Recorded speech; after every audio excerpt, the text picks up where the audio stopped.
Bien, pues muy buenas tardes a todos. Es realmente un verdadero honor daros la bienvenida a este webinar en el que abordaremos el papel del abogado del siglo XXI y el proceso penal, y hacerlo de la mano de los grandes expertos, buenos amigos que nos acompañan a día de hoy, como son Emilio, Cristóbal, Jorge y Olga, y que, bueno, juntamente con Carmen Valenzuela, nuestra flamante diputada del turno de oficio a lo largo de estos 4 años, vamos a tener el honor de presentar, y van a ser moderados por nuestros jóvenes precandidatos a diputados y Paz diputada y Albert, que presentarán como se merecen a nuestros candidatos. La verdad es que ha sido un honor conocer, bueno, nos conocíamos ya anteriormente, con los dos he ido coincidiendo a lo largo de este mandato, en el que han sido 4 años muy intensos, y he podido tener el placer de ver cómo trabajan, bueno, comprobar su excelencia, realmente sus capacidades, bueno, su pasión por el derecho, por el mundo de la abogacía, del cual pues a mí me cautivó, y no dudé en pedirles que se integraran en esta lista que hemos integrado, que hemos realizado con un grupito de, bueno, de compañeros, compañeras, que realmente lo que sentimos pues es amor por nuestra profesión y mucha vocación de trabajar por el servicio público. Así que les quiero agradecer muy sinceramente que hayan aceptado este reto de venir con nosotros a esta candidatura y que se hayan sumado a este proyecto tan apasionante, y que estoy convencida que va a poder seguir adelante y ver la luz.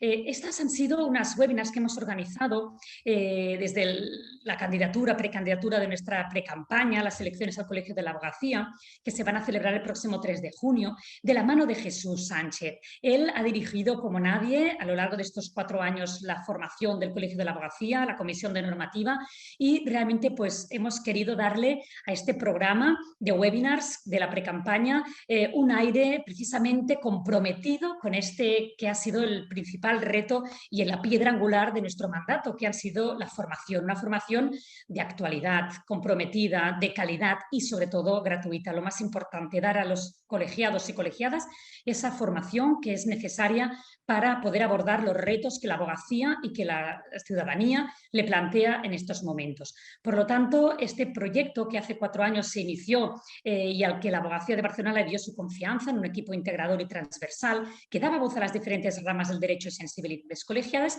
ha cogido ahora fuerza, se ha ampliado, quiere seguir trabajando, quiere seguir aportando más. De aquí el nostre lema de ara més, y por lo tanto, pues con muchísimas ganas de trabajar encaramos este nuevo reto. Sin más preámbulos, porque hoy los protagonistas son los grandes abogados que nos acompañan y abogadas, voy a dar paso a que Carmen Valenzuela pueda hacer también la presentación científica de esta webinar, que va a ser seguro apasionante.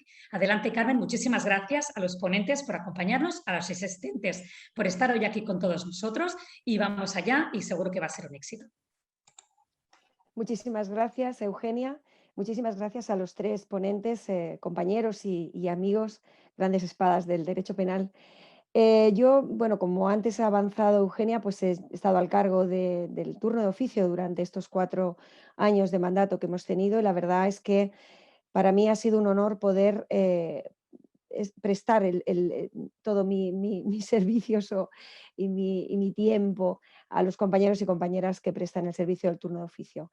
Enlazándolo un poquito con lo que vamos a hablar ahora sobre el abogado del siglo XXI, el proceso penal, pues desgraciadamente la pandemia nos ha traído muchas cosas malas, pero una de las cosas que nos ha traído es también, ¿no?, el avanzar a nivel tecnológico, como lo hemos hecho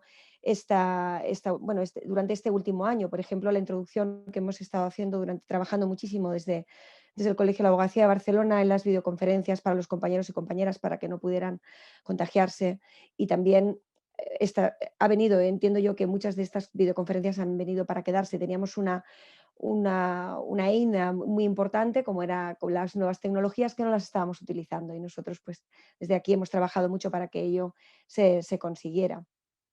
También hemos estado haciendo muchísima formación, como ha dicho antes Eugenia, de mano de Jesús Sánchez, y desde el turno de oficio también hemos hecho mucha formación, y seguiríamos, por supuesto, seguiremos haciéndola, formando a los compañeros. Porque no olvidemos que el abogado del turno de oficio, la abogada del turno de oficio, no es abogada o abogado del turno de oficio, es sencillamente abogado y abogada. Y, por supuesto, para poder realizar esta labor, ese servicio que estamos realizando, un servicio social tan importante, necesitamos de también medios económicos. Medios económicos. Las administraciones públicas no se pueden no pueden eludir que para una buena defensa también se necesitan medios, sin diferenciar lo que es un abogado particular de un abogado o abogada del turno de oficio. No voy a extenderme mucho más y voy a dar paso a mis compañeros, a Paz Vallés y Albert Carlas, que serán los moderadores de esta conferencia que van a prestar nuestros compañeros.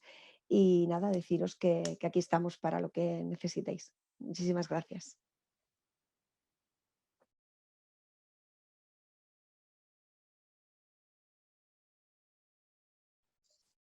Hola, muchísimas gracias Carmen y muchísimas gracias Eugenia.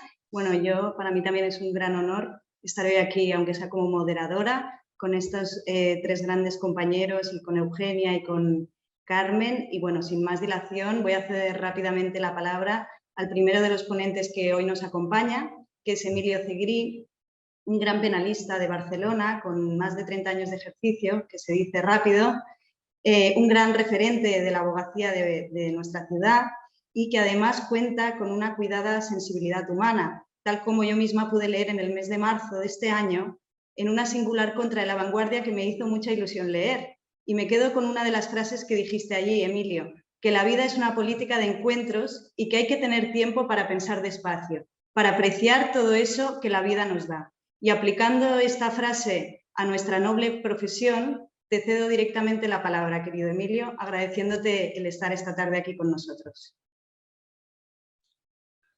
Muchísimas gracias, Paz. Muchísimas gracias a todos y a todas por vuestra asistencia. Qué presentación más bonita. Me ha encantado. Muchísimas gracias. Sí que es verdad, la vida es una política de encuentros. Es una frase que yo aprendí, no es mía, una frase que yo aprendí de mi maestro, Federico de Valenciano, que fue un gran abogado penalista y que me la repetía, en fin, en muchas ocasiones. Por cierto, la relación maestro-discípulo que tanto se ha perdido y tan importante en nuestra profesión. Quizá un día tendríamos que hablar de eso. Bueno, empiezo con el tema desde mi atalaya. Atalaya que no me hace ninguna ilusión ejercer de viejo abogado penalista. Claro, tengo cierta perspectiva histórica, ¿no? Yo soy más bien un abogado penalista no del siglo XXI, sino del siglo XX. Nací en el 52, a mitad del siglo XX, el siglo pasado. Y claro, tengo cierta perspectiva histórica. Fijaros, lo primero que yo hice, lo primero que tuve que hacer como discípulo es coger un SEAT 127, irme a Madrid con el SEAT, con un recurso de casación que finía el día siguiente, nevaba, no existía la autopista, en fin, y yo, claro, no había manera de enviarlo por correo, no existía el fax, no existía el mail. La verdad que mi primera lucida actuación como abogado penalista fue tan prosaica como esta. Y esto me recordaba cuando preparaba esta comparecencia, esta charla. Claro que yo empecé con las máquinas de escribir mecánicas, luego fueron máquinas de escribir electrónicas y más tarde ordenadores. Entonces las copias para las otras partes se hacían en un papel que se ponía, lo explico con cierto detalle porque muchos de vosotros ni lo habréis visto esto, un papel que se ponía detrás del papel que se escribía y calcaba, reproducía lo mismo en otras copias distintas. Después recuerdo que adquirimos en el despacho una fotocopiadora que ocupaba toda una habitación, entrabas con un papel que querías copiar, lo metías en la fotocopiadora, salías, luego te salía una especie de negativo y luego metías el negativo y te salía la fotocopia. Para hacer una fotocopia estabas como 3 minutos, una sola fotocopia, que te salía en un papel satinado que con el tiempo se borraba, lo cual era ciertamente peligroso desde el punto de vista jurídico. Bueno, la comunicación era personal, puramente personal, solamente se podía hablar por teléfono o estar en los sitios de forma presencial. Excuso deciros que ningún cliente, a ninguno se le habría ocurrido pedirle al abogado una copia de algún escrito. Vamos, tener la copia de la sentencia ya era todo un milagro para el cliente, porque claro, no había trasvase de información escrita prácticamente con nuestros clientes, con nuestros defendidos, hasta que apareció, Dios mío, el fax. Yo recuerdo que cuando apareció el fax, una semana después de que apareciera y lo instaláramos en el despacho, pensé, ¿cómo podíamos vivir antes sin fax? Y ahora es un aparato que está absolutamente periclitado, fue absolutamente superado enseguida por los ordenadores, a pesar de que algunos juzgados todavía siguen utilizando este, que fue un maravilloso pero episódico y efímero invento. Bueno, apareció el Internet, apareció el correo electrónico, el escaneado, las impresoras, las grandes fotocopiadoras y sobre todo, pues ahora en el último año yo creo que hemos descubierto todos, quizá, en fin, la habíamos probado alguna vez, pero hemos descubierto todos la comunicación virtual. Ciertamente llegará el momento, si es que no ha llegado ya, en el que no habrán despachos físicos, ya serán los despachos virtuales, y prácticamente no nos obligarán a estar presencialmente en los juzgados y tribunales. No lo sé. De hecho, yo ya estoy en algunos asuntos practicando muchas declaraciones de forma virtual, lo cual además se presta a cierta picaresca, porque puedes tener al cliente delante que te va pasando notas, puedes soplarle a un testigo algo que tiene que decir, en fin, habrá que ordenar todo esto de alguna manera. Bueno, estamos ya a las puertas de la robótica, pero yo, perdonadme que os diga que quisiera hablaros de algo que es imposible sustituir y que es la carne y el hueso. Es decir, nosotros, yo creo que la sociedad va a seguir necesitando a un ser humano con habilidades potenciales para defender su derecho, y este es el abogado o la abogada penalista. Seguirá buscándose con avidez a un ser humano que convenza al Estado de que no tiene derecho a privarle de su libertad o de su patrimonio. Y buscará otro que sustentará justamente lo contrario en la misma contienda. Y serán necesarias, como lo son ahora, unas personas que deberán decidir cómo se aplica el derecho a cada caso concreto. Yo recuerdo que en una cena en la que se hablaba en el café criminal, que fue algo que se instauró hace muchos años en el Colegio de Abogados, creo que ahora se intentó revitalizar por parte del compañero Miguel Capuz, pero recuerdo que una vez, hablando de que los ordenadores, porque entonces empezó a hablar de los ordenadores, van a ser los que emitan las sentencias, y entonces, bueno, y no habrá una persona humana, la sentencia le dictará un ordenador que cogerá todos los datos, los recopilará, les aplicará el derecho penal y saldrá el fallo. Eso decían entonces la gente. Pues un abogado viejo que se llamaba Mittenhoff, un gran abogado, un abogado siempre ejerciendo en el turno de oficio, dijo una palabra, una frase muy bonita, y es: oiga, y en estos aparatos, ¿dónde estará el botón de la misericordia? ¿Dónde estará el botón de la misericordia? Y esto es muy importante, el botón de la misericordia, la carne y el hueso, el ser humano. Permitidme que como anciano os explique qué tiene que ser para mí, qué cualidades tiene que atesorar a mí, qué habilidades tiene que tener, en mi opinión, la abogada penalista del siglo XXI o el abogado penalista del siglo XXI. Dejadme que os dé unas pinceladas, una clase de cocina y no más allá, que además acabará muy pronto. ¿Qué debe tener el abogado penalista? Debe tener un sustrato formativo, desde luego. La gran diferencia entre el derecho penal del siglo XX y el derecho penal del siglo XXI fue la corriente que nació cuando se acababa el pasado siglo, que amplió el concepto del derecho penal, sobre todo derivándolo hacia el derecho penal económico.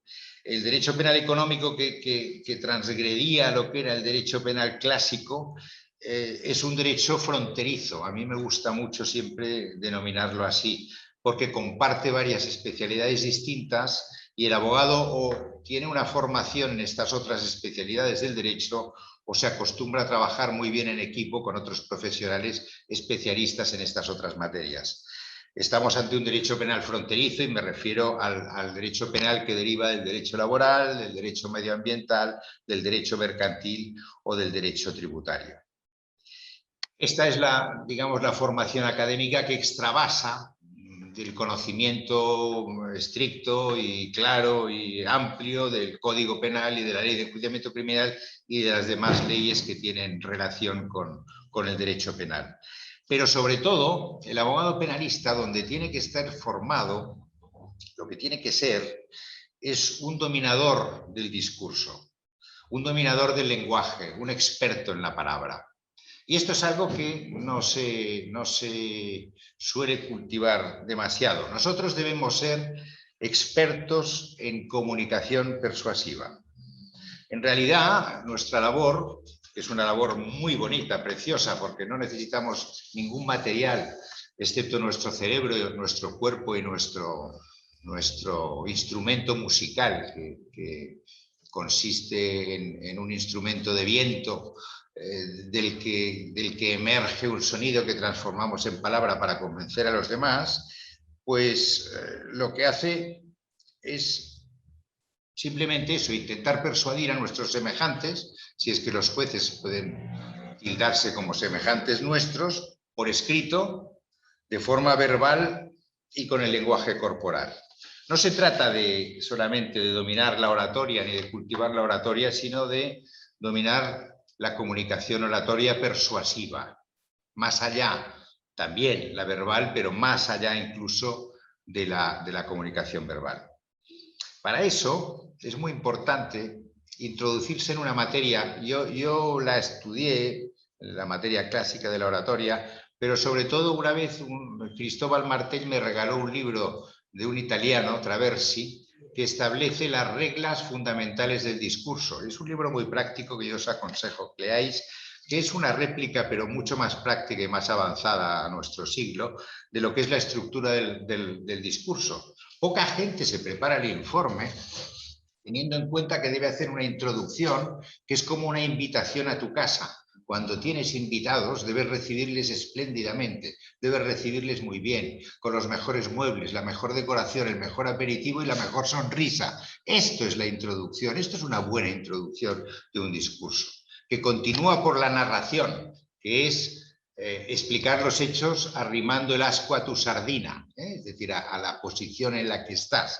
Continuando con la confutación de los elementos, de los argumentos presentados por el contrario y siguiendo con la argumentación para que la persona objeto de la persuasión se convenza de lo que estás diciendo. Y acabando con la conclusión, que los clásicos dicen es como poner la corona al rey.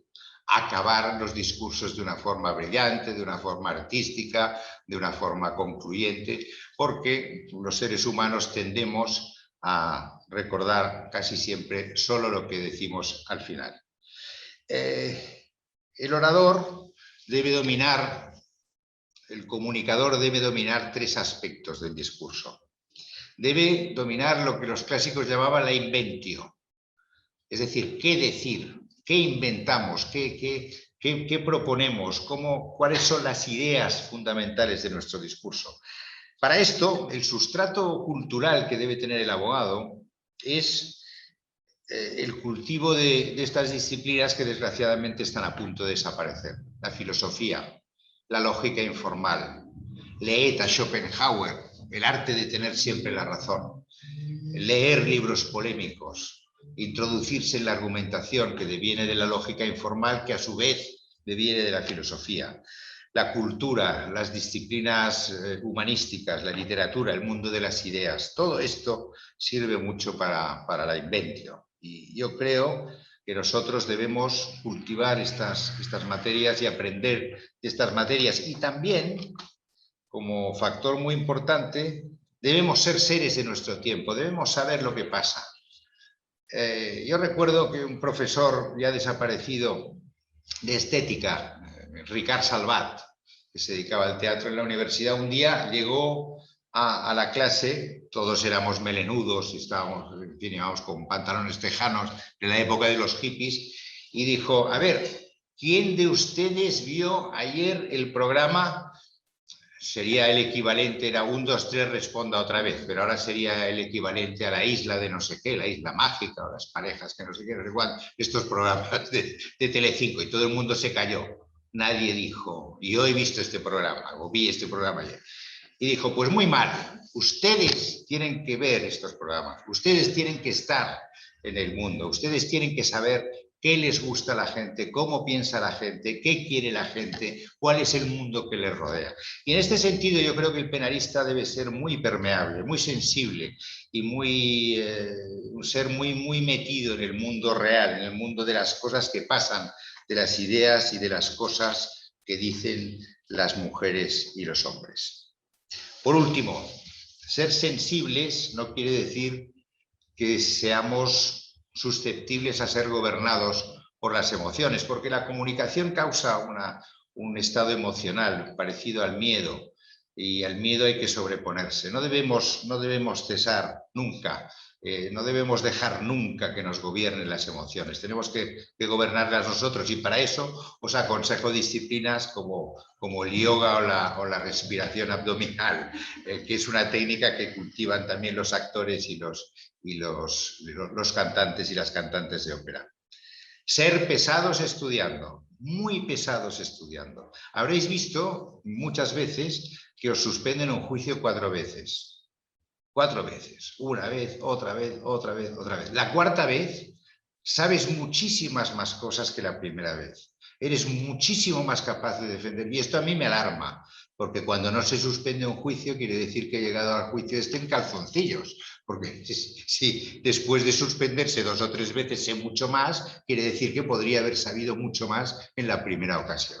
Esto nos puede convertir en algo obsesivos, pero es que la libertad y el patrimonio de la gente son cosas que nos tienen que obsesionar. Y por lo tanto hay que ser muy pesados estudiando, tan pesados estudiando como luego ligeros exponiendo. Cosa que no estoy haciendo ahora, porque no estoy siendo ligero, estoy siendo un martillo pilón, pero tan pesados estudiando como ligeros exponiendo. Y, como decía antes Paz, es muy importante detenerse en el camino, cultivar el ocio, no ser demasiado trabajador, no dejar que se sobreponga el día a día en tu cerebro, no estar muy pendientes del teléfono ni del dinero. Ya sé que son consejos que nos pueden llevar a lugares insospechadamente perversos, pero leed el libro Elogio de los ociosos de Stevenson, donde se establece, donde se critica con muchísima gracia, es un ensayo muy cortito, la cultura del ocio. ¿De dónde salen las grandes ideas para los asuntos? De cuando estamos paseando, de cuando estamos sentados en un sofá sin hacer nada, siempre que tengamos la costumbre de meditar, meditar, meditar y meditar. Y luego, la otra disciplina que tiene que, y acabo, que tiene que dominar el abogado, es la relación con el cliente. Es muy importante la relación con el cliente. El abogado penalista, decía mi maestro Federico de Valenciano, debe ejercer sobre el cliente como el médico una labor tónica. Una labor tónica quiere decir que lo que hay que hacer es tonificar, animar, hacerle ver al cliente que tú eres capaz de solucionar sus problemas, pero sin hacerle concebir falsas expectativas. Habréis estado, en fin, delante de las rejas de la prisión en muchas ocasiones, y el preso o la presa lo que quiere es que asintáis cuando os dice, pero solo estaré aquí 2 semanas. No. Hay que tonificar al cliente, hay que decirle, voy a hacer una labor muy buena, pero yo no le puedo prometer ningún resultado, no le puedo prometer la libertad, pero aquí estoy yo, voy a defenderle con toda mi pasión y con toda mi experiencia. Al cliente no hay que explicárselo todo. Con el cliente hay que coquetear, en el más amplio sentido de la palabra. El cliente tiene que saber que nosotros somos capaces de llevar su asunto con habilidad. Y luego, pues, en fin, armarse de paciencia, porque también esto es muy importante. Y por último, la asignatura de la que no os puedo dar ninguna clase, que es el arte de cobrar vuestros honorarios, porque a todas estas habilidades, a toda esta actividad maravillosa que tenemos, que a mí me apasiona y me seguirá apasionando el resto de mi vida, y con la que tengo una relación de amor desde hace 40 años, no más de 40 años, pues en fin, no he aprendido la disciplina de cobrar. Y un último consejo: cuando un cliente os diga al final de la entrevista, oiga, no hay problemas de dinero, poneros a temblar. Muchas gracias. Pues muchas gracias, Emilio Segrí. Me quedo sobre todo con una de las cosas importantes que has dicho o que me parecen importantes, que es que al abogado, en cierto modo, se le confía lo más importante que tiene el hombre, que es la libertad y el patrimonio del sujeto que defiende. Emilio, antes, perdona que por si te tienes que ir después, hay una pregunta que a lo mejor puedes contestar rápido, que hay una persona que te pregunta cuál es el título del libro de Stevenson, El ocio de... Elogio de los ociosos, o del ocio, elogio del ocio, o de los ociosos. Hay distintas traducciones. Está en las librerías, es fácil de encontrar. Muy bien. Pues con tu venia, gracias. Y ahora paso a presentar a mi compañero, excelente compañero Jorge Navarro, penalista. No lleva tantos años como Emilio, lleva prácticamente 30 años y los lleva bien. Desde luego los que conocemos lo sabemos. Es además una persona que ha estado vinculada en la formación muy intensamente. Todos sabéis que es profesor de diferentes cursos y de másters, y además también ha estado vinculado con el propio Colegio de Abogados de Barcelona, del cual ha sido diputado. Como digo, excelente compañero, los que hemos estado con él en diferentes asuntos pues lo sabemos. Y sin más detalles, ya cedo la palabra a Jorge. Gracias, Jorge. Muy bien, chicos, pues muchas gracias a todos y felicidades agradecimientos primero a OLX, lógicamente, y también pues, al resto de compañeros que nos han invitado a participar pues, en esta charla. Emilio, como siempre, brillante en tu oratoria. Yo recuerdo cuando yo era estudiante, tú no lo recordarás posiblemente, pero yo sí que lo recuerdo. Yo era estudiante, fui a verte en un juicio de asesinato que además compartías estrado con Gonzalo Quintero, que Gonzalo Quintero era profesor nuestro, era catedrático, vaya, en la universidad. Y me acuerdo de cuando... además recuerdo hasta la sección, que era la sección séptima, porque recuerdo que estaba Pérez Máiquez ahí en una sala, te hablo del año 90 y pico, porque yo estaba estudiando la carrera, y recuerdo que después de oíros hablar a ti, a Gonzalo, esto debe ser complicadísimo, ¿no? Y realmente, entrando ya un poco en la materia, yo creo que realmente el ser abogado no es fácil y es complicado. Yo lo que decía antes Carmen, con lo de la abogacía de oficio, yo creo que sí que es importante, lógicamente, pues lo que tú decías, ¿no? Al final no hay abogados de oficio, hay abogados y uno hace oficio, no hace oficio. Aunque sí que es cierto que yo creo que echo de menos a veces en las nuevas generaciones, porque es verdad que Emilio tenía casi más de 30 años de ejercicio, yo tengo casi 30 años y no estamos tan lejos, Emilio, no estamos tan lejos. Pero en cualquier caso yo creo que después ya de un bagaje de unos 10, 15 años no ya se puede permitir de alguna manera el lujo de la licencia de opinar un poco sobre el sistema. Yo creo, y que creo que para poder criticar a los demás hemos de ser autocríticos, yo creo que los nuevos alumnos que salen ahora salen muy preparados, creo que mucho más de lo que estábamos nosotros hace 30 años, pero sí que es cierto que creo que se han perdido determinadas cosas. Yo creo que se han perdido determinadas cosas, ya hablaré de la abogacía en sí. Creo que se ha perdido muchos aspectos deontológicos. Sé que el colegio hace un esfuerzo importante con la de la ontología, pero creo que debemos hacer un llamamiento y desde aquí lo hago, lógicamente, pues para que determinadas cosas no se pierdan, cosas tan esenciales o incluso pueden parecer ridículas, de que la reunión en el abogado de mayor edad pues es lo normal, luego pues pedir las venias, etcétera, etcétera. Yo creo que son cosas elementales que lamentablemente a veces pues parece que se están perdiendo. Y esa cortesía que había entre compañeros, yo creo que incluso esa lealtad no escrita en cuanto vas a declaraciones, pues que no se pregunta nada, si no se ha preguntado antes al abogado, sobre todo entre los penalistas, ¿no? Yo creo que era leyes no escritas que parece que se están perdiendo. Pero bueno, en cualquier caso, mi llamamiento es un poco para que esa formación sea importante. Yo recuerdo una frase, creo que era de Mahatma Gandhi, que decía: estudia como si fueras a vivir toda la vida y vive como si fueras a vivir mañana. Yo creo que los abogados es esta función la nuestra. Hemos de estudiar permanentemente, nosotros no solo acabar la carrera y aprender un poco cuando estás en un despacho, sino que permanentemente nos hemos de formar. Y yo creo que eso es lo que marca al final un poco pues, ese saber hacer, de alguna manera que puedes destacar modestamente si el mercado te lo permite. Sí que es cierto que he hecho a faltar también, lo digo también como crítica para todos, que seamos un poco más transversales. Emilio yo creo que ha apuntado de una manera muy gráfica a la oratoria y a toda esa formación pues, literaria, etcétera. Y es como al final, pongo el ejemplo, ¿no? Cuando vas a una visita al Tribunal Supremo, te dicen en la sala, no diga nada que haya escrito, ¿no? Ciñase al motivo, pero no me diga nada de lo que haya escrito. Es decir, que de alguna manera te están pidiendo que aportes una chispa de algo y que seas un poco persuasivo, como bien decía Emilio. Pues yo creo que eso es lo importante.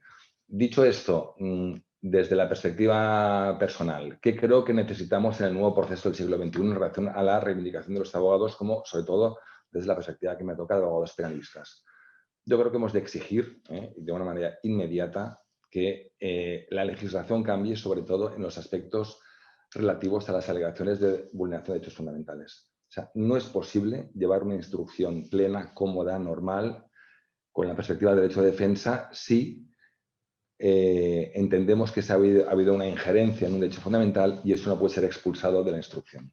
Ya sabemos que, lógicamente, en un juez, porque es de sentido común, va a acordar una nulidad de una injerencia que él mismo ha acordado, eso es obvio, con el cual ese recurso que tú interpones contra escuchas telefónicas, entradas de registros, etcétera, tiene un recorrido que sabemos cuál es, que es la papelera, porque no tiene ningún éxito, como es lógico, y en todo caso nos hemos de esperar al actual juicio para que eso pueda triunfar como cuestión previa, etcétera. Yo creo que eso nos condiciona radicalmente el derecho de defensa, yo creo que eso nos condiciona pues, la posición también de declarar, no declarar, etcétera, etcétera, y creo que eso es una reivindicación que sin perjuicio de que es verdad que en ocasiones pues, podríamos ir de carácter supletorio a lo que recoge la LEC, que la LEC civil, pues de alguna manera en esto es un poco más, digamos, cariñosa, también es porque es una ley más reciente, ¿no? Pues del 2010, del 2000, perdón, y que ha sido algo, del 2000 que ya han pasado 20 años, ojo, que hablamos de la LEC civil como si fuera algo nuevo, y claro que nosotros como hablamos, estamos todavía con leyes del siglo XIX, sí que es verdad que ha habido, como sabéis, actualizaciones, pero yo creo que hemos de exigir determinados aspectos y yo creo que ese es uno de ellos. ¿Y eso por qué? Porque yo creo que si hubiera más sensibilidad por parte de la judicatura, pues a lo mejor podríamos llegar a otros mares, ¿no?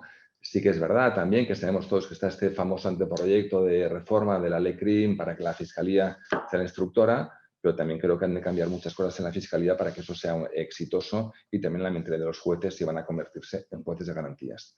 Yo creo que al final es una cuestión de sensibilidad con los derechos. Y ya sabéis, sobre todo los más de mi quinta, de Carmen Lutí decía que un ordenamiento jurídico se puede concebir sin leyes, pero no sin jueces. Pues de la misma manera que se puede concebir sin leyes y no sin jueces, también yo añado que también tampoco se puede concebir, lógicamente, sin abogados. Y somos nosotros, creo que los que hemos de reivindicar permanentemente esa, digamos, sensibilidad y la inculcación de los derechos de los clientes. Sí que es verdad que hay una cierta tendencia, y no sé por qué eso es así, y yo creo que desde que yo empecé, pues hace ya en el año 92, yo creo que ha habido una degradación, tengo que decirlo, en la sensibilidad con los derechos fundamentales. Había una cierta ilusión entonces, porque entonces, igual que Emilio explicaba pues, sus batallitas de joven con el fax, ¿no? Yo recuerdo que las bases de datos no existían. Entonces, las bases de datos eran esos lomos de libros, pues como tiene alguno que veo por ahí, Cristóbal detrás, y me decían en el primer despacho que empecé, con Inés Portabella, que era mi maestra, me decía, Jorge, busca sentencias sobre estafa. Sobre estafa y engaño bastante, sobre todo. Sí, sí, por supuesto, por supuesto. Claro, tú te ibas al tomo, cogías el lomo, ibas al índice y claro, allí no buscabas como ahora que pones estafa, engaño bastante y luego pones a lo mejor, no sé, póliza de crédito por interés algo tal. Tenías que buscar cientos de sentencias que ibas leyendo, que luego fotocopiabas y todavía no había ni fosforitos, y con un color, con un lápiz de color lo marcabas. Claro, eso es una escuela estupenda para aprender, porque te obligas a leer mucho, te obligas a formarte y no solo lees lo que estás buscando, sino que lees lo que no estás buscando. Con lo cual yo creo que ese barniz que te da el conocer la jurisprudencia es importante. Pero sí, como os decía antes, que se me santo al cielo, creo que es importante también esta formación de alguna manera un poco transversal que es necesaria para los abogados. Lo que decía antes, pues, que decías tú, Emilio, ¿no? Con todo lo de la filosofía, que ya sabemos que también estudiaste filosofía, todas esas pues, virtudes tuyas, yo creo que es importante que echamos de menos a veces, como decía antes con lo del Tribunal Supremo, pues un poco más de pizca, un poco más de, digamos, de sapiencia jurídica un poco más transversal, ¿no? De que no estamos tan manidos con lo de la prueba, la presunción de inocencia, que esto al final se ha acabado rey y yo creo que no nos da ningún progreso a nosotros. Creo que los abogados esencialmente creo que hemos de reivindicar lo que es la vulneración de derechos, hemos de ser más exigentes con eso y también, como he dicho antes, pues creo que hemos de intentar pues, ser también más cautelosos y más prudentes con la deontología entre los compañeros. No me alargo más, Eugenia y Carmen, que no, si no creo que se nos comerá el tiempo. Muchas gracias. Muchísimas gracias, Jorge. Bueno, ¿se me oye? Vale, no. De tu relato me quedo con tu reivindicación por la sensibilidad con los derechos fundamentales.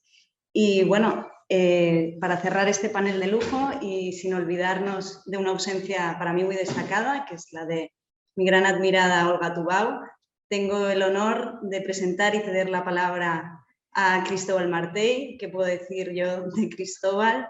Que me quedo muy pequeña a su lado. Y en primer lugar, agradecerle de corazón que esté esta tarde aquí con nosotros. Cristóbal es un reconocido abogado penalista. Yo tuve el placer de conocerlo cuando comenzaba mis andadas por los juzgados con el penal. Y puedo decir que aparte de ser un enorme abogado y profesional, es además un buen compañero y una bella persona que siempre, yo con 24 años, te saluda por el juzgado aunque vayas absolutamente perdida y no seas nadie. Cristóbal es además profesor de la Batoliva desde hace más de 20 años, también fue, como Jorge, diputado del Colegio de Abogados y ha sido ponente del Consell de Col·legis d'Advocats de Cataluña para la redacción de la advocacia catalana. Para los que no le conozcáis, que lo dudo, y en relación al título de la ponencia de hoy, os invito a dar un paseo por Google que os hará leer titulares como Cristóbal Martell, el abogado que sabe demasiado, el letrado de todos los VIP o Better Call Martell. Sin más preámbulo y con gran honor te cedo la palabra, querido Cristóbal. ¿Tienes apagado el micro, Cristóbal?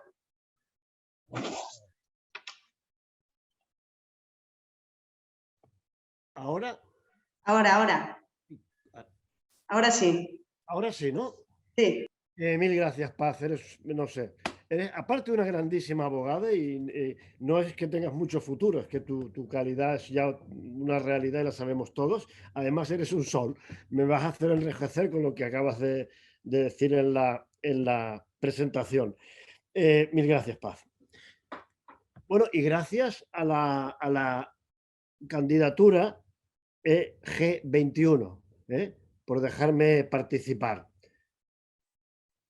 Por dejarme participar para hablar de algo que me apasiona, que es mi profesión, para estar con Emilio y Jorge, que son dos compañeros y amigos magníficos, pero también para evidenciar mi apoyo a la candidatura. Para mí es importante.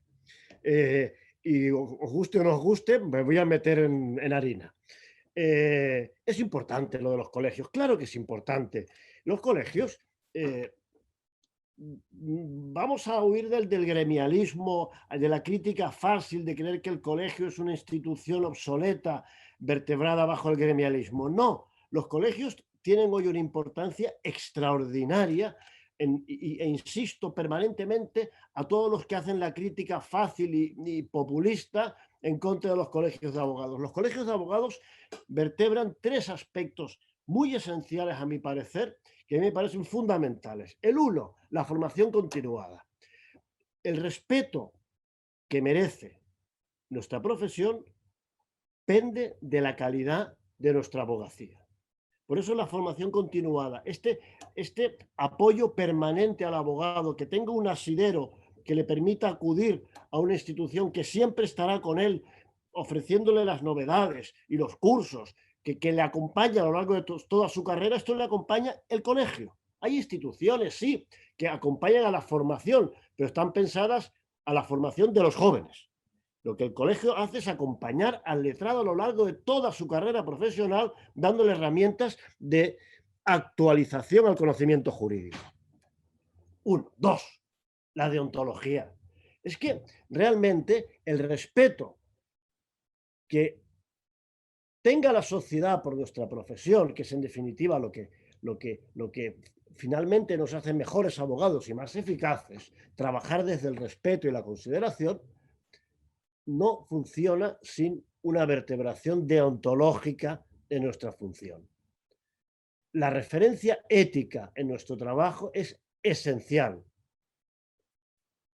Y lo que Jorge ponía de manifiesto, que también está relacionado con la deontología, la cordialidad, la buena relación, la lealtad, que está conectada con la ideología. ¿Somos una tribu? Claro que sí, somos una tribu. Y somos una tribu que nos relacionamos con lealtad, con referencia ética. No nos hacemos cabronadas.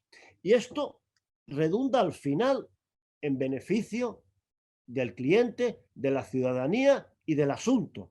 La lealtad. No entender la profesión como un juego de contrarios, un juego de prestigio con la guerra. Invito, y por eso, como creo tanto en los colegios y en estos tres ejes vertebradores, bueno, perdona, el tercer eje vertebrador, que Jesús Sánchez me va a matar, el colegio como lobby, el colegio como lobby en la actividad legislativa. La importancia que tienen hoy, y esto, la decana Gay y Jesús Sánchez han sido unos potenciadores extraordinarios de las comisiones de normativa. Que los colegios de abogados que nos representan a todos, los que realmente sabemos de las leyes que se precisan, de las reformas que se precisan, de las necesidades de retoques en el ordenamiento jurídico, que seamos escuchados a través de las comisiones de normativas, vertebradas luego finalmente a través de los colegios de abogados. Pues bien, esos tres ejes estructurales de la vida colegial hacen que, insista, que pueda invitar y deba invitar a todos a participar en la vida colegial. Y participar en la vida colegial, ojo, participar en las elecciones y ya puestos, votar a esta candidatura. Dicho esto, voy a intentar no ceder y subyugarme a la tentación de la nostalgia. Porque tengo que decir que mi amigo Emilio y mi amigo Jorge Navarro han cedido la tentación de la nostalgia. Yo voy a tratar de, en mi intervención, no poner el retrovisor hacia el pasado, aunque desde luego navegar en el pasado es un ejercicio maravilloso, y Emilio recordaba muchas anécdotas de Federico de Valenciano, ese gigante de la abogacía del que no pararíamos a contar anécdotas de Federico, de Octavio Pérez Vitoria. No pararíamos de esta gran abogacía, de estos grandes personajes que son un ejemplo. Y como decía Emilio, algún día tenemos que montar una webinar de estas para hablar de esa cosa tan importante que es la traslación del conocimiento y de la experiencia a través de esa figura tan bonita que era la relación entre el maestro y el pasante, que hoy ha quedado ciertamente, no devaluada, pero sí ciertamente desdibujada. Dicho esto, yo sí voy a coger el toro por los cuernos, lo voy a intentar, y hablar de la abogacía del siglo XXI. La abogacía del siglo XXI, bueno, ¿qué dicen los articulistas al uso de esta cosa para mí indomable, indómita, ingobernable, que se llama marketing jurídico, ¿no? Claro, los que tenemos un despachito, que es no es exactamente el despachito de la señorita Pepis, pero es una cosa muy doméstica, ¿no? Pues claro, cuando oímos estas grandes palabras de marketing jurídico, el mundo se nos hace muy grande, ¿no? Pero bueno, ¿qué dicen los opinadores del marketing jurídico de cuáles son estas cualidades que el nuevo abogado del siglo XXI con las que el nuevo abogado del siglo XXI debe adornarse? Una, conocimientos en contabilidad y conocimientos financieros. Es verdad. Hoy el derecho, es aquella frase, es la economía, estúpido, ¿no? Hoy el derecho, sin un entendimiento de la economía, del sistema productivo, el derecho y el abogado pierden muchos enteros. El abogado necesita entender el sistema económico, necesita entender la actividad productiva para que ser más útil al cliente. Entender la economía nos hace mejores abogados. Dos, algo que a mí me apasiona, el trabajo multidisciplinar. No hay nada más apasionante para un abogado cuando le invitan a trabajar en un proyecto donde hayan fiscalistas, administrativistas, urbanistas. Esto es fantástico, ¿eh? De los que somos especialistas en penal, no hay cosa que más nos guste cuando tenemos, no, como las leyes penales ahora viven atormentadas en la ley penal en blanco, ¿no? No hay ley penal que no se complemente con otras ramas del ordenamiento jurídico. Realmente el trabajo multidisciplinar hoy queda muy potenciado y es una de las grandes retos y novedades de la abogacía del siglo XXI. Saber trabajar en equipo con otros abogados de otras especialidades. Conocer, sí, los ejes vertebradores y los rudimentos conceptuales de una y otra disciplina, pero confiar en el abogado especialista que nos dará mejor luz y mayor ciencia. 3. Una cosa que la dicen en inglés y me saca de madre, que es el pricing. Federico de Valenciano habría dicho, la primera obligación del abogado es saber cobrar. Esto lo decía, ¿verdad? Esto lo decía Federico y yo me moría de risa cuando lo decía. Y bueno, esto hoy se le llama pricing, que es saber ajustar el precio al servicio jurídico y sobre todo saber planificar el presupuesto, temporalizarlo, planificarlo en el horizonte temporal que otea el abogado como previsible tiempo que el asunto va a exigir. 4. Las habilidades tecnológicas. Se afirma que sin habilidades tecnológicas el abogado hoy es un cero a la izquierda. Es probable. Yo también soy de la época de Jorge Navarro, también yo empecé también con los tomos de Aranzadi leyendo sin voces. Simplemente te ibas a la estafa, te ibas al delito y ahí te lo merendabas todo hasta que para encontrar una sentencia que realmente tuviera alguna relación remota con tu supuesto de hecho, podías tirarte tardes enteras de lectura. Era otra dimensión, otra dedicación, pero también esto nos amuebló mucho la cabeza y creo que no fue tiempo perdido, querido Jorge. Creo que no lo fue. Bueno, pero cojo el toro por los cuernos. Y esto de la revolución tecnológica, y pongo el foco en la revolución tecnológica. Y sobre todo para un asno tecnológico como soy yo, como el que es quien nos habla, ¿no? Claro, esto de la revolución tecnológica aplicada a la abogacía ha llevado a, no sé, lo conoceréis, ¿no? La obrita esta de Richard Susskind, The End of the Lawyer, el fin del abogado, ¿no? Richard Susskind augura, pronostica, que el abogado será reemplazado por sistemas de inteligencia artificial, que se trata de resolver los conflictos bajo procesos estandarizados de un modo mucho menos costoso y también pronostica algo que a mí me saca de madre, que son las llamadas florecimiento y auge de las llamadas herramientas de autoayuda. No hay cosa más siniestra que cuando al abogado, el cliente, le emplaza a leer el último ingenio que el cliente ha encontrado en Internet, que realmente es la última asnada que alguien ha colgado en Internet. Las llamadas herramientas de autoayuda. Tremendo, es siniestro. Esto no impacta en la desaparición de la abogacía, esto impacta en la desaparición del género humano. Es realmente siniestro. Porque es que además el cliente, con cariño, lee las leyes como las leen los ingenieros, como las leen los médicos, de un modo plano y asistemático y sin manejar los rudimentos conceptuales y dogmáticos que son los que le dan sentido a la interpretación. Entonces, bueno, esto de las herramientas de autoayuda, más que ayudar, está siendo un impacto desolador en el panorama de la abogacía. Dicho esto es el pronóstico, el augurio, el mal augurio de Susskind, pero sí hay que decir que la llamada tecnología jurídica ya tiene hoy, y no solo por las bases de datos que decía Jorge Navarro, ya muestra hoy unas determinadas incursiones y me permito apuntaros las siguientes. Las plataformas digitales de encuentro entre profesional y cliente. A mí me tienen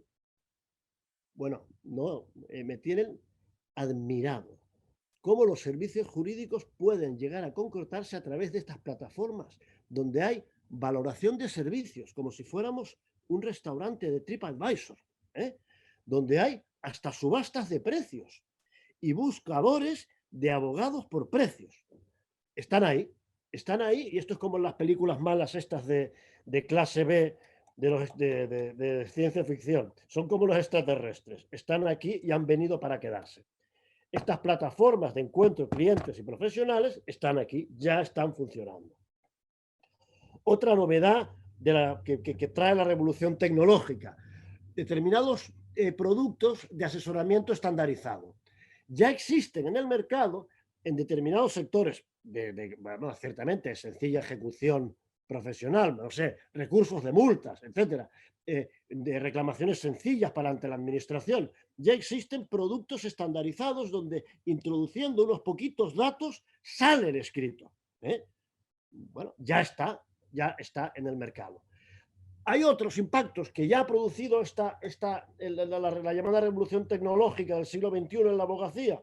Bueno, sí, la llamada automatización documental, que esto realmente, señores de una cierta edad, como quien os habla, lo agradecemos, ¿no? El poder encontrar informáticamente con palabras de búsqueda clave, con palabras clave de búsqueda, encontrar en una causa, porque claro, ahora las causas tienen 400.000 folios, pues realmente esto ayuda una barbaridad en la ejecución del trabajo y ahorra costes. Ahora, toda estas nuevas herramientas estandarizadas que vienen de la mano de la revolución tecnológica desfiguran nuestra profesión. Estoy con Emilio. Para nada, para nada. Son herramientas de ayuda periférica, pero realmente nuestra profesión, la grandeza de nuestra profesión, sigue siendo inmensa. Lo nuestro es un oficio. Y lo nuestro es un oficio que tiene una técnica. Y esta técnica es, en primer lugar, la inteligencia proyectada en la interpretación normativa, la interpretación teleológica, la lógica, la sistemática. Todo esto no lo trae. No ya lo que decía Mittenhoff, ¿no? ¿Verdad, Emilio? ¿Y dónde queda la misericordia? No, la máquina no te trae la misericordia, pero tampoco te traerá nunca esta interpretación audaz que da la inteligencia humana a partir de las herramientas de interpretación normativa, la teleológica, y no digamos ya en el orden penal, donde la llamada dogmática penal, con sus métodos lógico-puros, con sus conceptos de abstracción conceptual, el dolo eventual, el dolo directo de segundo grado, todas estas categorías que nos ayudan a interpretar la realidad, pero también a interpretar el tipo penal. Todo esto no lo dará la revolución tecnológica. Pero ¿qué tampoco dará nunca? ¿En dónde tampoco nunca se proyectará, impactará e incidirá la revolución tecnológica? En la riqueza, en la valoración de la prueba. Pinto decía, el abogado como constructor de hechos, en una frase que a él le encantaba, ¿no? Es decir, leer la realidad y leerla y hacer leer al juez la realidad con nuestros ojos. Encontrar aquel kit de un segmento de la realidad que por ínfimo que pareciere nos da luz sobre el todo. Realmente la habilidad en la interpretación del hecho, en lo que Emilio decía en la lectura amable del hecho para hacerlo llegar amablemente a ojos de juez, aquí la máquina va a seguir afortunadamente ayudando muy poquito. Y finalmente, permitidme, ahora no voy a incidir ni pecar en el ataque de nostalgia, pero sí en una reivindicación exaltada de nuestra profesión. Lo que no va a hacer nunca la máquina es cercenar la aventura de ser abogado, porque lo nuestro es una aventura maravillosa. Nos permite vivir mil vidas. Vivir mil vidas porque vivimos la vida de nuestros clientes. Pero qué lujazo. Y además no la vida de cualquier cliente, sino la vida del cliente cuando esté en un momento realmente atribulado y en un momento límite en su vida. Qué gran privilegio, ¿verdad? Conocer sus grandezas, conocer sus miserias, conocer sus angustias, conocer sus alegrías, vivir su vida. Qué gran privilegio. y otro gran privilegio, el privilegio de ayudar. Realmente, el abogado ayudar en la vida de los otros. Esto es algo impagable. Es decir, impagable. No tendríamos dinero suficiente para pagar que tengamos ocasión de ayudar al prójimo en los términos en que lo hacemos. Y esta aventura de ser abogado, no la sustituye ni la Big Data, ni la tecnología jurídica, ni el nefasto teletrabajo. La aventura de ser abogado es imbatible e imperecedera. Este es mi parecer y espero no haber caído en la nostalgia más allá de lo necesario, pero quiero reivindicar esto, la aventura de ser abogado, que esto es algo, insisto, imbatible e imperecedero. Gracias, amigos.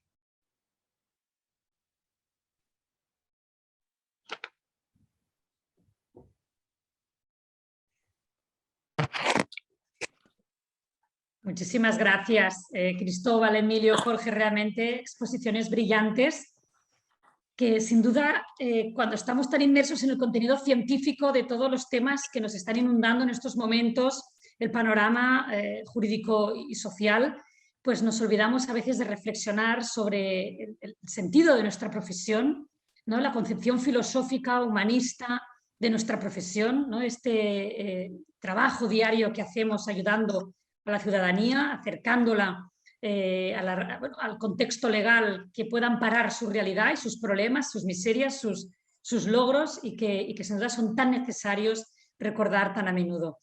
Albert, no sé si vas, creo que no había alguna pregunta, sé que has tenido algún problemilla con la conexión, pero Sí. Estamos aquí ya en directo. Si quieres tú mismo hacer alguna pregunta también, adelante.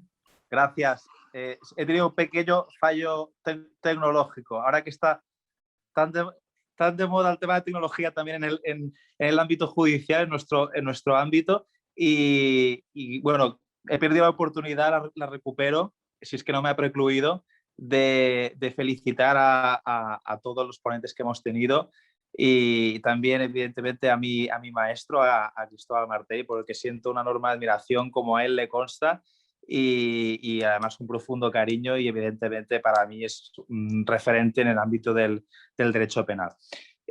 Yo quería preguntarle precisamente a Cristóbal, en relación a esto último que ha comentado, el libro de The End of the Lawyer, el final del abogado, y ese proceso de automatizar, establecer algún tipo de sistema de automatismo respecto de las eventuales consultas que pueda tener un cliente, si él cree que realmente esto puede tener viabilidad en el ámbito penal. Sacando a colación, destacando lo que ha dicho Emilio, teniendo en cuenta que es el ámbito en el que está en juego la libertad del patrimonio de la persona. ¿Qué es lo que él opina? ¿Cómo lo ves, Cristóbal?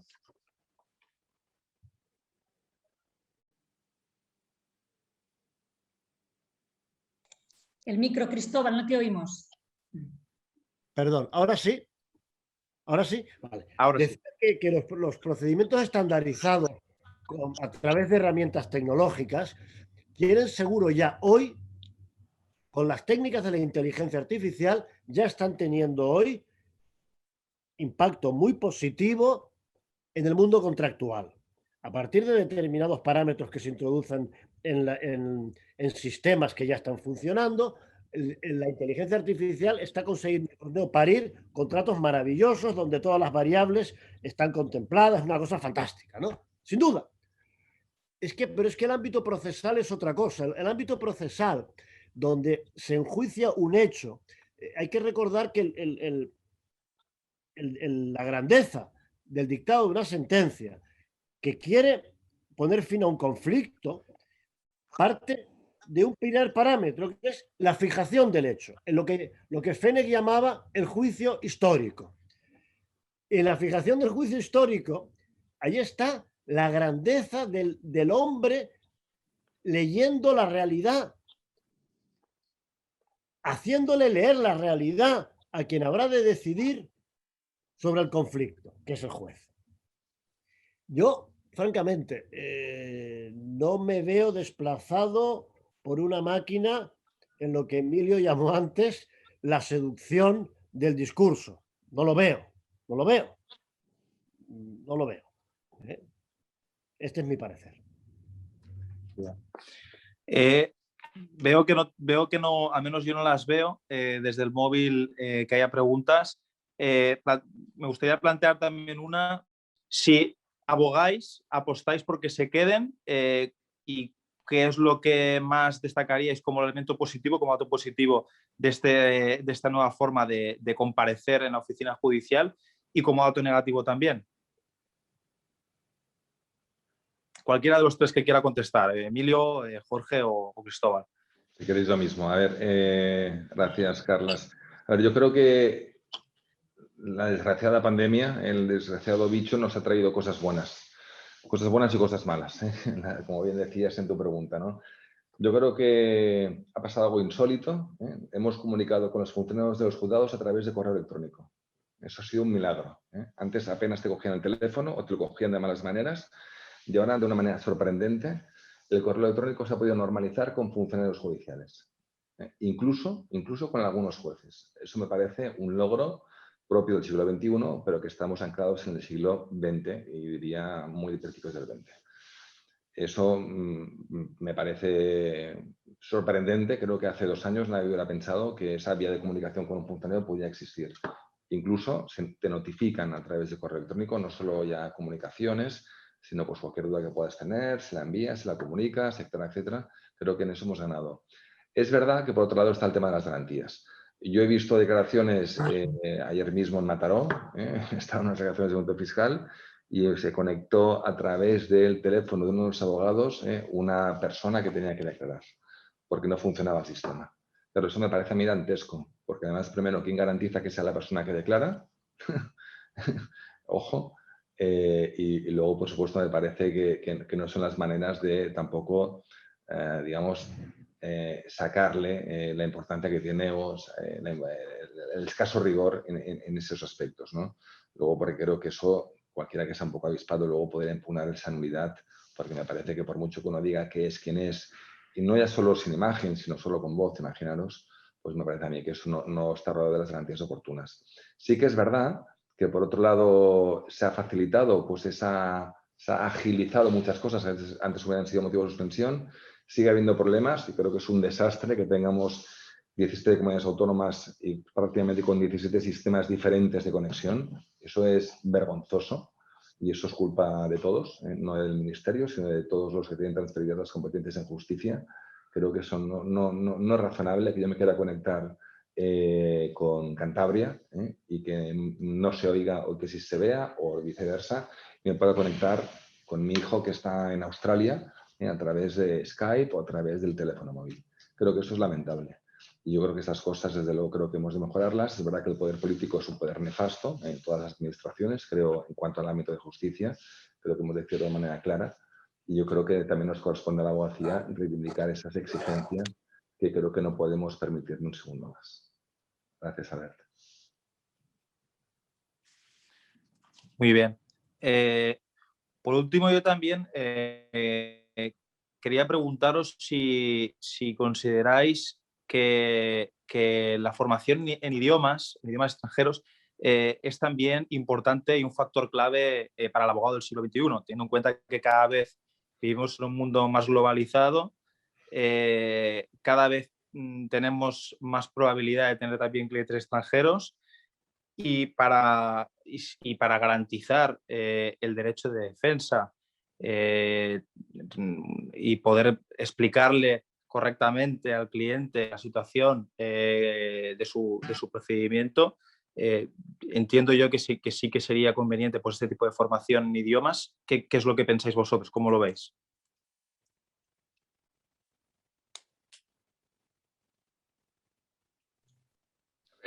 Si me permites, yo creo que es una pregunta que tiene una fácil respuesta. Yo creo que sí, vamos, es evidente. Pero vamos, más que el idioma, yo estoy muy obsesionado con el dominio del lenguaje, de la palabra. Y quería apostillar un par de cosas, ¿no? Cuando Jorge hablaba de la picaresca, de estas cosas que pueden ocurrir en la comunicación virtual, a las que yo también apuntaba. Bueno, en todas las civilizaciones, todos los grandes cambios tecnológicos se prestan a que hayan situaciones patológicas, ¿no?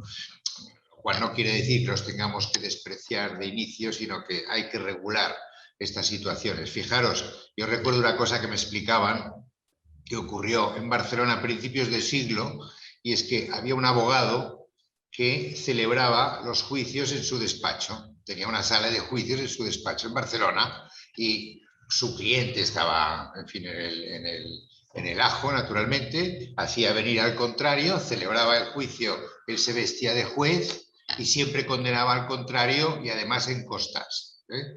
Hasta que fue descubierto y, en fin, tuvo un proceso criminal y fue condenado, ¿no? Pero claro, cada época con sus tecnologías tiene sus... Claro, esto solo era posible en un mundo en el que no había prácticamente comunicación ni siquiera telefónica. Y luego quería ampliar lo que decía Cristóbal en lo que en su brillante, han sido brillantísimos los dos ponentes que me han acompañado en su brillante discurso sobre la ayuda que presta el abogado, lo bonito, lo precioso, lo fantástico que es esto, porque además saltas de la ópera a la industria, de la industria a la medicina y de la medicina a la literatura en un mismo día, ¿no? Y tienes que conocer, de alguna manera te tienes que aproximar a las disciplinas, a la vida del cliente, como decía Cristóbal. Y yo siempre digo una cosa, y es que el abogado no es el protagonista de la película,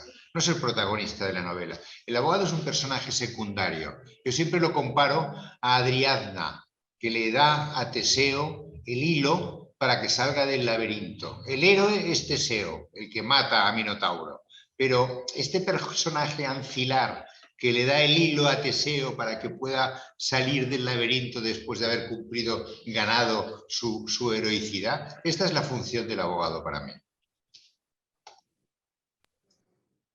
Muchísimas gracias, Emilio. Y bueno, ya para cerrar esta sesión, leo un poco los comentarios que hay por aquí porque los comparto plenamente, y es que al escucharos vuelve la ilusión por nuestra profesión, que estos alegatos son de una intensidad para recordarlos a diario y que, bueno, en definitiva, que son muy interesantes todas las reflexiones que nos habéis hecho y que habéis compartido esta tarde con nosotros.